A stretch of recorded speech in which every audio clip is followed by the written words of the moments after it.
14 na clustered precinct sa bansa ang kulang daw ng mga pisikal na balota base sa random manual audit ng COMELEC.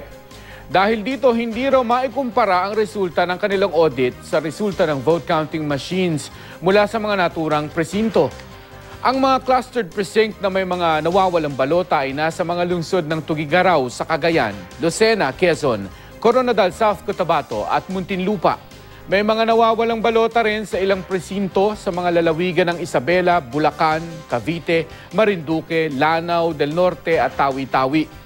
Pero pagtitiyak ng COMELEC, hindi na ito makakaapekto sa kredibilidad at resulta ng eleksyon. Tugma naman daw ang bilang ng mga boto sa election returns sa natransmit ng mga VCM.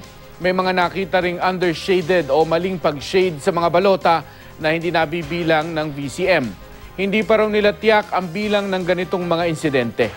Batay rin sa random manual audit sa 715 VCM, lumalabas na nasa 99.88% umano ang accuracy ng pagbilang ng mga boto ng mga vote counting machine ngayong eleksyon.